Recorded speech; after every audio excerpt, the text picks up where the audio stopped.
सब श्रवण कर रहे हैं, हम सबके लिए बड़े सौभाग्य की बात है। और ये एक जन्म या इस जन्म का पुण्य प्रताप नहीं है।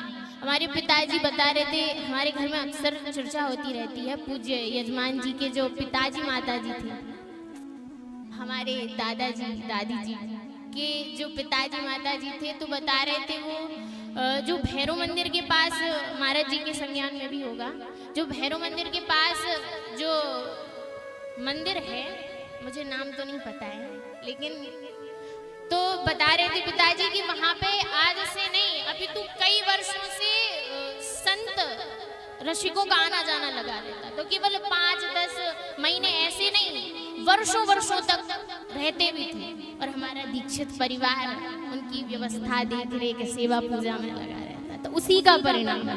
और श्रीमद् भागवत जी में भी श्लोक है ना कि भाग्योदय बहुजन्म समर्जिते सत्संगमं च लभते पुरुषो यदा अज्ञान हेतु कृतमो मदान्धकारनाशम् विधाय हि तदोदये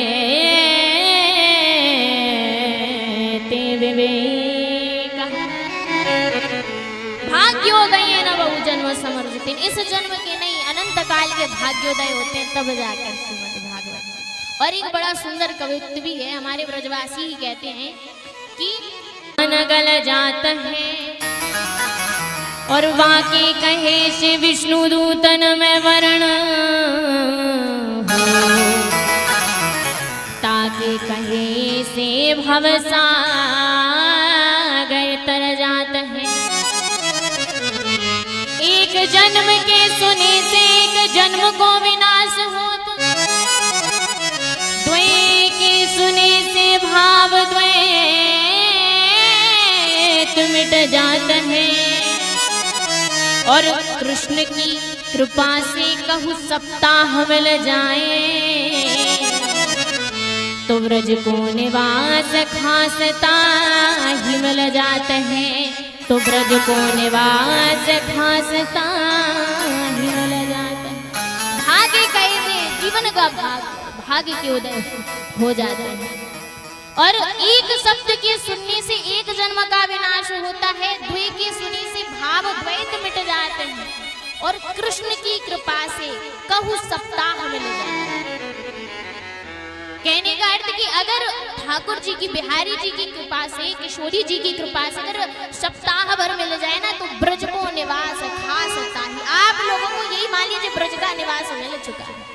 और हमारे पूज्य व्यास जी महाराज भी वृंदावन की पावन धरा से आए हैं, तो यही मान लीजिए कि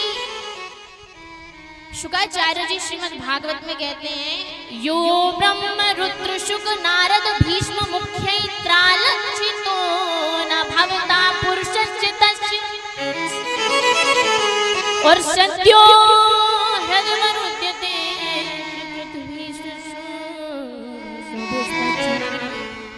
यो ब्रह्म रुद्र शुक नारद भीष्म मुख्यैत्रालक्षितो न भवता पुरुषस्य तस्य सत्यो वशीकरण चूर्ण मनंत सत्यम तम राधिका चरण रेण मनुष्य।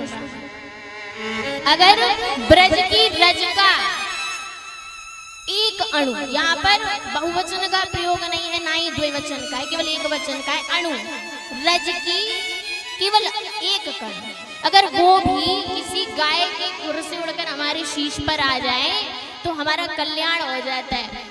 और कहते हैं व्यास तो साक्षात विष्णु रूप में होते हैं, और महाराज जी के चरण कमलों में वही ब्रज की रज आज हमारे मौरानीपुर में आ गई है। तो यही मान लीजिए ये मौरानीपुर, ये परवारीपुरा नहीं, ये मौरानीपुर नहीं, अभी तो साक्षात ब्रजधाम ही बन गया है।